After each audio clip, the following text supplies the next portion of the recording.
everybody. Welcome to Author's Voice, where we are connecting authors to the world. This is Solved, and I'm your host, Libby Hellman.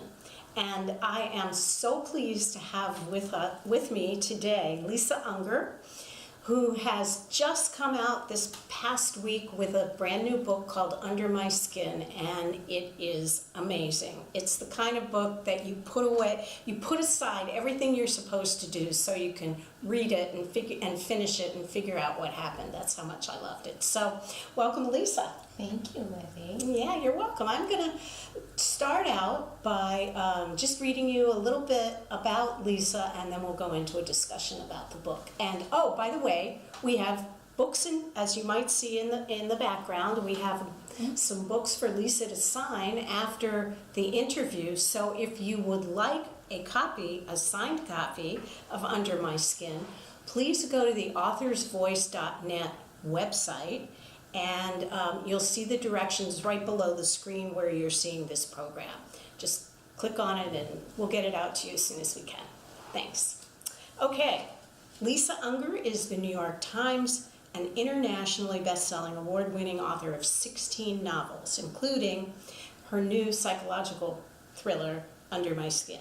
Her books have been published in 26 languages worldwide, have sold millions of copies, and have been named Best of the Year or Top Picks by the Today Show, Good Morning America, Entertainment Weekly, Amazon, Indie Booksellers, Goodreads, and the Sun Sentinel, to name a few. Her essays have appeared in the New York Times, Wall Street Journal, NPR, and Travel and Leisure magazine. Lisa lives in the Tampa Bay area of Florida with her husband, daughter named Ocean, and Labradoodle. When we last talked, I don't know if you remember, you probably don't, when you were on tour with Ink and Bone. That was a while ago. It was a long. Was that at Arizona? In Arizona? No, it was. Where was it? Oh, it was radio. It was radio. Oh, right, radio. We Of did course, radio. that's right. Okay, so you graduated. Yeah. Wow. Yeah, we're really high tech now. Yeah. So, tell me, where did the idea for Under My Skin come from? Okay, so there's always like a moment for me. There's always a germ, or usually there's a germ, and it could be anything. It might be like a line of poetry or a news story. In the case of Beautiful Eyes, it was like a piece of junk mail. But for Under My Skin, it was a Carl Jung thought, so I have a kind of an ongoing obsession with Carl Jung. Like those themes run through a lot of my work. And it's this phrase that kind of gave me the spark that we were just talking about. And he said, between the dreams of day and night, there is not so great a difference. And it's kind of a simple phrase, but it led me to really start thinking about what does he mean by the dreams of day and night? So then usually what happens after I have this moment, like this sort of thing that starts to obsess me, I start doing a lot of research. So in the case of Under My Skin, I started researching, sleep and the brain. And this is not my first foray into these types of topics, so I've done a lot of research in general, but I started really wondering about sleep and discovered that we spend about 229,000 hours of our lives sleeping. That's more time than we spend eating or driving or working or even surfing the web. Mm-hmm. So which is hard. Which is really hard to beat. So so we're spending a third of our lives sleeping. And yet we're completely convinced that what's happening, in our waking life is more real than what's happening in our dream life. So it was just kind of this idea that led me to start trying to understand more about, and these are also themes that run through Under My Skin, just sort of perception and memory and dreams and nightmares and, how much difference is there between these things. So we started talking about hypnagogia. So in my research, I came across this word, and probably most people haven't heard the word, but everybody's experienced it. It's the threshold moment between sleeping and dreaming, between sleeping and waking, where you have these incredibly vivid dreams, right? Like where you're falling, or where something leaps out at you. And I thought REM sleep, when you have dreams, vivid dreams, came at the end of the sleep cycle, but you're saying this is way before REM sleep. This is the threshold moment before you've even fully fallen asleep. So it's the liminal state. And that's why you wake up right away. So when you that feeling of falling, have you experienced it, that Sure. feeling of falling, or like something leaps out at you and you're awake? So it's like, it's the threshold moment, which is always like something that fascinates me, is the line between one thing and the other thing, like where does it exist? So it was those that germ, that research, and then other things too kind of fed into my sort of wondering about PTSD. I had a friend who's a former Navy SEAL, and now he works with soldiers that have come home from war with PTSD, and we had a conversation about how things start to unravel for them. Like, first, of course, it's sleep deprivation because of nightmares, and then there's generally some type of substance abuse, self-medicating that comes in to try to if they're not being treated and they're not understanding what's happening to them.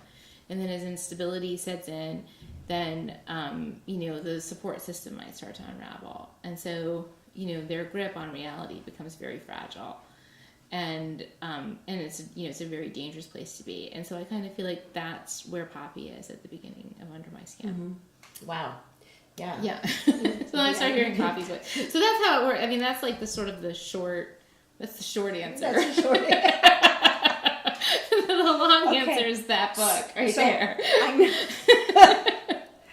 Which I did get the answer. Yeah. So here's a question. You started there, and you heard Poppy's voice, and you heard that she was damaged goods because I don't think we're spoiling to tell her that her husband has died. Right. She's at the beginning of the book. Yeah. She's a young widow. Right. She's a year past. And so she's been through a lot of trauma. But how did you figure out the plot? Because I know you don't outline. And did you just start writing her voice? Absolutely. I mean, that's every book for me. So every book starts with a character voice, or it might be multiple voices. It could be several voices, because I don't always write in the first person present tense. So it's just about how I'm hearing that particular character voice. And I just sit down and start writing. I mean, I don't have any idea who's going to show up day to day or what they're going to do. I certainly don't know how the book is going to end. A lot of times I don't even really know what it's about until I finish writing I feel it. the same way sometimes. Yeah, and and it's like any relationship. You sort of get to know your character in layers on the page. So that's how I feel like I get to know all my characters, and I've always written this way. Like, even as a young person, like, I don't ever have like an idea like, I want to write a book about this kind of person in this kind of circumstance. Like, that's never how it works. Or I don't like, oh, this would be a great story idea. What kind of characters would fit into that? Like, that's never how it works for me. So it makes you much closer to the characters. Yeah, I mean, like, I write for the same reason that I read. Yeah. Because I want to know what's going to happen to the characters living in my head. Yeah, I get that. Yeah. Her friend, what was her friend? Layla. Yeah. Layla was a cipher for a while. It's complicated. It's a complicated relationship, right? Yeah. Like a lot of relationships. Like, so that they're childhood best friends, like they're lifelong best friends, and there's a tremendous closeness there. And I have a lot of very strong female relationships. I have like a lot of long time female friendships, and how powerful those friendships can be, right? But a lot of times too, when you have friendships that start in childhood, there can be as much dysfunction in those relationships as there is in your family relationships, and like maybe that person connects you to a dark part of yourself that you're trying to move on from. Maybe that person connects you to habits that you shared together, that you need to break away from. And I think, like, in the case of Poppy and Layla, like, it's just that Layla's so strong.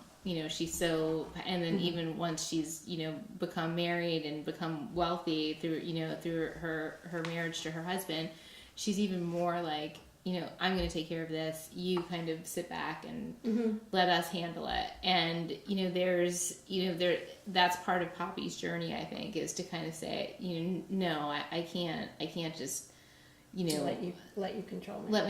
Let you, no matter how well-meaning, I can't let you control what's gonna happen here. Yeah. Right. So you write a lot about death and what it feels like to be a survivor of it, to be of a loved one. And I'm wondering, where did all of that come from? I mean, you've got a wonderful husband, a lovely kid, your mom still My coming parents down. are still babysitting. Still babysits. I don't know. Where did that come from? I think for me, it's like, I mean, well, and I don't think this is exactly the answer, but I think it's partly the answer. When I was a girl, when I was in high school, I was 15 years old. A friend of mine, a girl I knew, was abducted and murdered. And it was obviously a horrific event in our, for a tragedy for her family. In our town, a small town where people like sort of move their families like to be safe. Like this is the kind of place in rural, like sort of semi-rural New Jersey where you move your family from New York City to live here because they're going to be safer, right? So in a town where nothing bad ever happens, right? Like that town where nothing bad ever happens, which is nowhere because bad things happen everywhere. This horrible thing took place. And I think in a lot of ways, it changed the way I saw the world. It just changed I went from thinking the world was one kind of place and then was very brutally introduced to the idea that it's another. And I've always just had this really, even before that, I've just had this kind of dark curiosity. It's almost like I live in the light and I'm like a spelunker, right? I want to like shimmy myself into the dark places of the human psyche. It doesn't frighten you? Yeah, I mean, sure, like, of course. I don't think I'd be writing about it if it didn't frighten me. Yeah. Right? I mean, isn't that like the thing of maybe of crime fiction, why we read crime fiction, why we write crime fiction? Because we're trying to metabolize fear.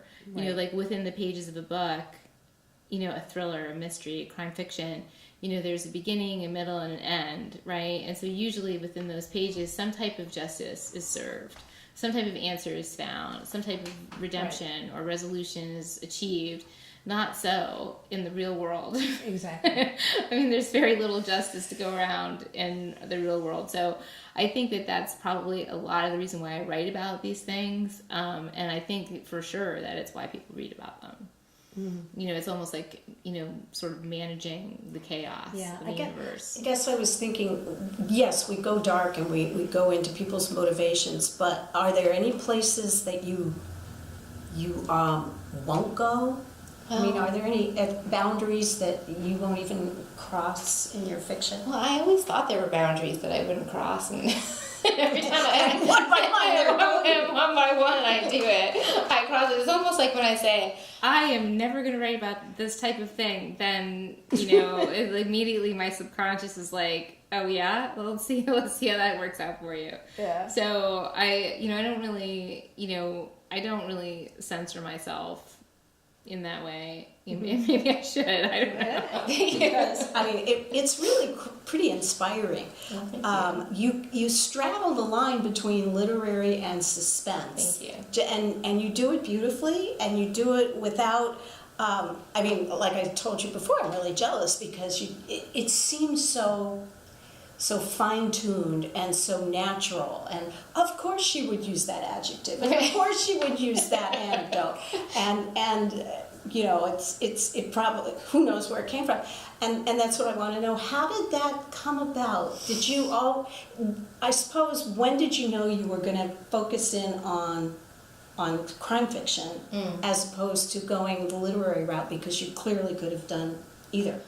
Thank you. I don't know that I ever made that. I don't know that I ever made that choice, or that I wanted to make that choice. I think about myself as like, I don't ever remember defining myself any other way as other than I'm a writer. Like, I think I always knew that. But of course, before that, I was a reader, an avid reader. My family traveled a lot, and I was a lot of times I was the new kid someplace, usually sometimes in a different country. And, for me, like, my first home, or the first place where I really felt like, completely at home, was within the pages of a book. And so, my mom was a librarian, and, so she also has this tremendous love of story, not just books, but also film and television, and it's like, I was kind of raised with, my dad was also a big reader. He's a big nonfiction reader, which is where I get my, like, sort of nonfiction obsessions with. And they always had these like shelves and shelves of books, and I was just like this omnivore, right? So like I would just read anything, and there were no rules. Like if you can reach it, then you can read it, right? Like that's it. So like nobody was censoring me. So I was reading things like, I was reading everything from like literature, the Bronte sisters, and to Sidney Sheldon, to like Wuthering Heights, to Flowers in the Attic, so I had this, for me it was just about that big story. It was like it didn't matter whether it was science fiction or popular fiction or literary fiction. Like it was just, I wanted that huge story with those big characters and that that amazing language, that transporting language, right? So that was the thing that always really, that was all I was looking for. So I never, and then what I think that, Rebecca was a big early influence for me. I think a lot of people cite, especially female thriller writers, a lot of people cite that book. But even bigger for me, I think, was the short stories of Truman Capote, right? Where I fell in love with Truman Capote, and that is where I fell in love with language, in those short stories. Wow.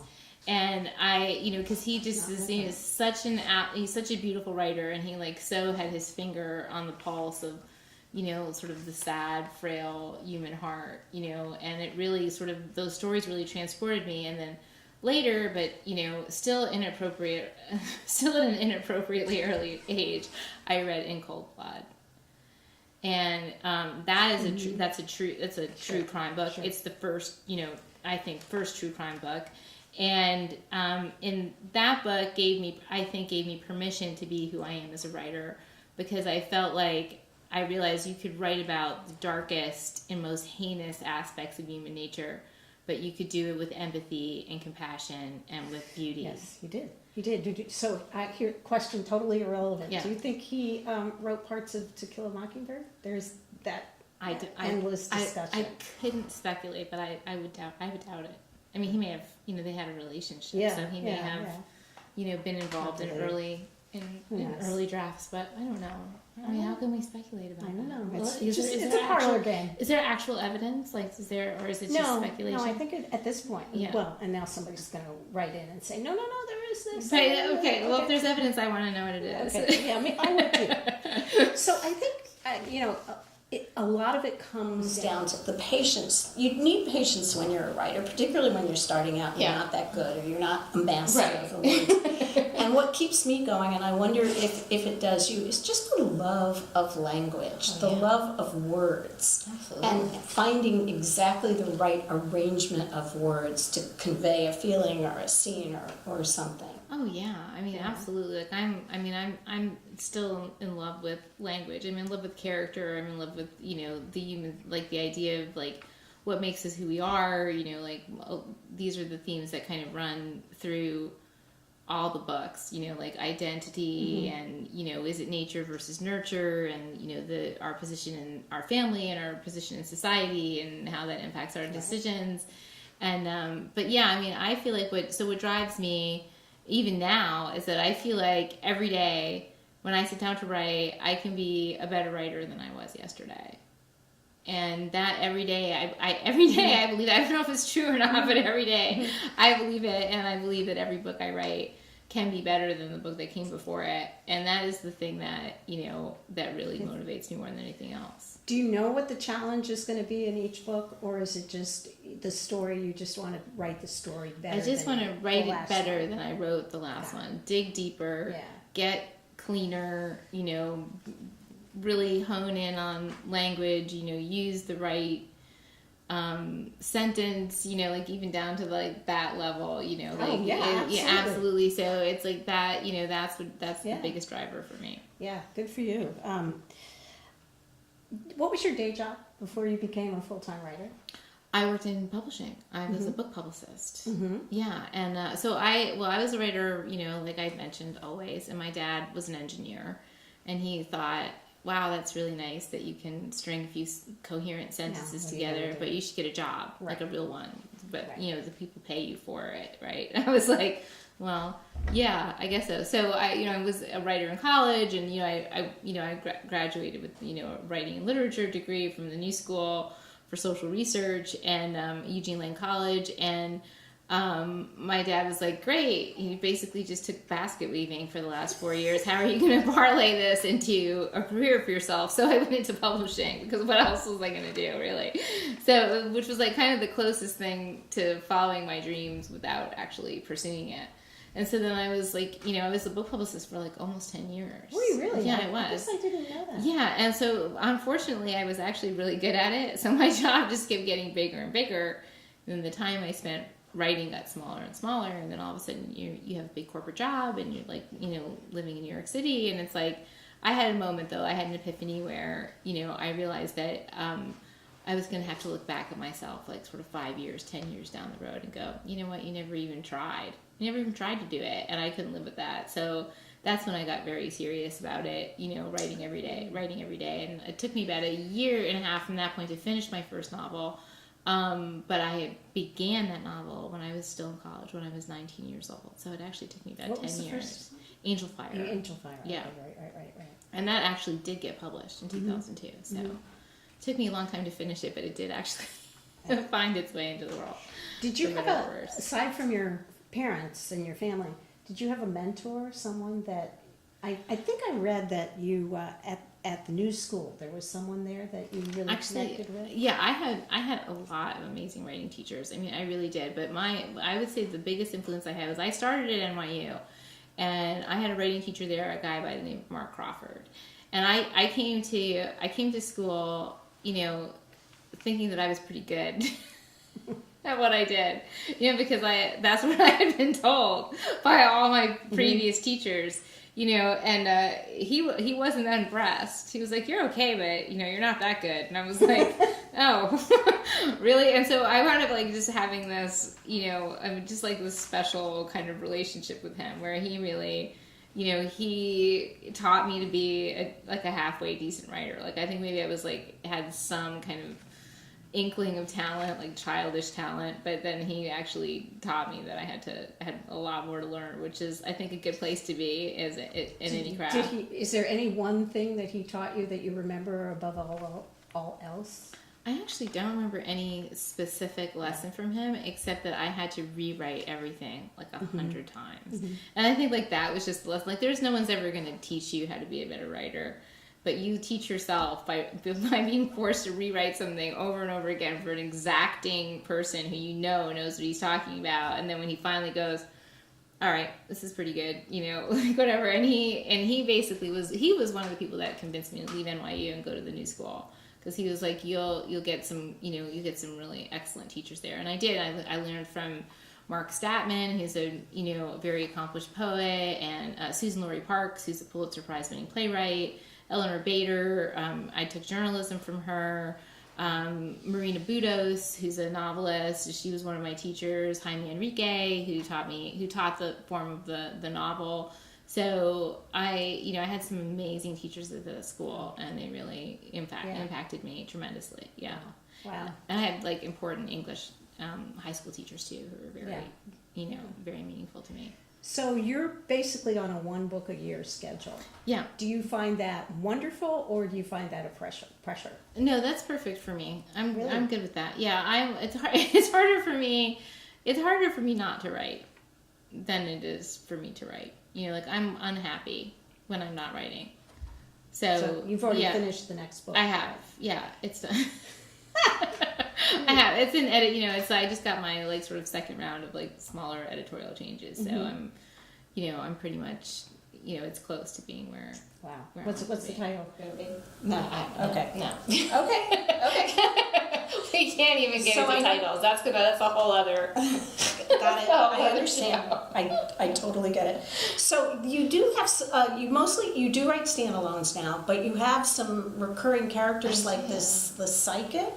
Was the psychic woman in Under My Skin the same? Did she appear? No, she had the friend. Let's just say, Agatha. There's a Hollows cameo. Right. In Under My Skin, there's always a little bit of a Hollows cameo. So I have my fictional town, the Hollows, and I have those characters: my psychic Eloise Montgomery, her daughter Finley Montgomery, and a retired cop turned private detective, Jones Cooper.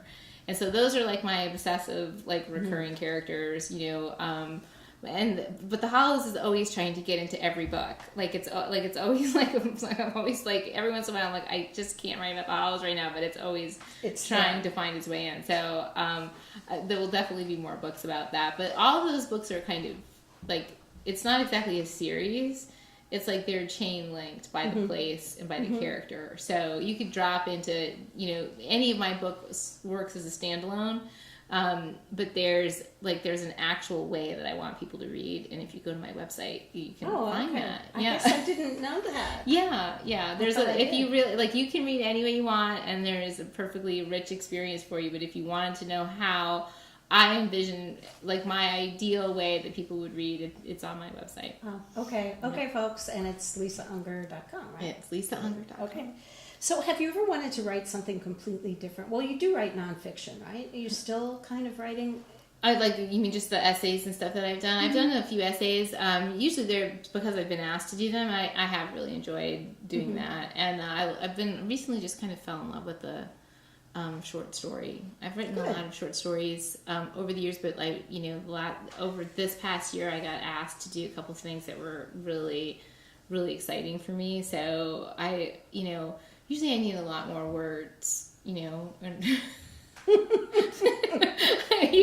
But I just this year sort of fell in love with it. So I've always kind of liked it, but it really just kind of resonated with me this year. Jeremiah Healy, who's no longer with us, started this, and I say it a lot. A short story is like an affair, but a novel is like a marriage. Yeah, that is very true. Yeah. Have you ever wanted to change genres? I don't think I could ever write about anything else. I mean, I'm the most fascinated by, the brain and the psyche, and and my imagination is just dark. Yeah. So if I ever had another idea, I would pursue it. But I've never been writing, and all of a sudden I'm writing about kittens with balls of yarn or something like. If that happens, I'll go with it. Which is your favorite book? Oh, none of them. I know you're I love them. I love them all. I do. I love all my books. Every book is the pinnacle of my ability at that time. I can say that with 100% certainty. There's never been a book that didn't get the best of everything I had to give it. So every single book is the best I could do then. Right. Which it's not to say that it's the best by any other measure, but just that that's the best. And that every character, even the most deranged ones, are, I love them. Well, yeah, and I think after you're writing, when you're deep into a book, the book seems to, it might circumscribe you because I'm asking you if it circumscribes you because the only credible solution to the mystery or the suspense is something that you hadn't thought of, but it might change the whole book. Yeah, well, it's definitely, for me, the way it works is that, when I run into those, we talked about this, the ebb and the flow of the creative process, right? So when you run into those moments where you don't know what to do, then you do nothing, right? And you wait until you do know what to do. And I think in that way, you give the story its opportunity to kind of gestate and get itself out there, and then you have to follow the flow. And for me, it's almost like the story's already there, and I'm looking for it. It's like my subconscious knows the way better than I do, and so that's kind of how I find my way to the end of every book. What's the hardest thing for you to do in terms of craft? You mean just technique-wise? Well, dialogue or narrative or suspense techniques. What do you find easy and what do you find difficult? I don't know if I can answer that. It's such a day-to-day process for me. So there may be a day where there needs to be a lot of something needs to happen, right? And I just sort of framing it properly and getting it on the page properly is the challenge that day. The other day, another day might be how do I access this character? What am I missing from this character? Like, so that might be, so every day it could be one thing or the other thing, so it's not to say that it all just comes so easily and naturally to me. It's just that on any given day, it might be something different. What's really difficult for me, weirdly, is the copy editing process. Really? That's the thing where I really just want to pull my hair out. And I don't even know why, because it's been through so many iterations at that point. You've read it so many times. And then it comes back from the copy editor who, I should just go say, thank God for copy editors, because they really do save you from making a complete asset of yourself, like a lot. Yeah. And so that's really helpful. But it's like, I feel like when I get that copy edited version back, I get like, it's like somebody's like going, okay, that's why it's a lie. That's why it's a lie. That's why it's a lie, right? Because it's a 500-page lie, right? Mm-hmm. Like that's all it is. So it's like the copy editor is just basically like, okay, this flight doesn't go from this airport to this airport at this time during this time of year, and you're like, how do you know that? And then it's like they're always right. So you're like, well, and then you have to decide, like, okay, whatever. Like, this is what's happening in the story, or I need to change it. Or it's like, okay, well, your character was at this part of the room when the scene started, but now he's at this part of the room. How did he get there? And I'm just like, I don't know how he got there. Right? Like, why is that important? Like, and so stop bothering me. My character has like, he's just there. He walked. Do I need to tell you that he walked to the other side of the room? Or it's like, it's like a word thing where it'll be like, you said squash here. Didn't you really mean quash? And you're like, did I mean quash? So it's like, and that's like a 20-minute, like, just existentialist crisis. Those are perfect examples. Mine always, I tend to use one word multiple times in a book. Oh, right. Yeah, that's always the problem. Like, why is everything billowing? Right. And skirts and drapes and I used this time it was shrug. And there were 21 times that I used the word shrug in my latest book. Totally. And before that it was spine. Something ran up her spine. Anyway. Right. You do have your own personal cliches, right? Like things, like phrases that you turn to again. Thank goodness for... Yeah, so thank goodness for copy editors, not slagging on the copy editors. Love you. It's great. Well, listen, we've gone over time, but that's okay. Because I knew we would, because you're just a delight to talk to. And for everyone out there, I hope you're still watching, and you need to pick up Under My Skin. Believe me, you won't regret it. It's a terrific book. And if you'd like a signed copy from us, just let us know by going to authorsvoice.net and you can get one. And I will be back again at the end of October, busy month, with Julie Heisey, who's got a book called Virtual Sabotage. She's gone dark. She's joining the dark crowd. And thank you all for listening and watching and reading. And we'll see you next time.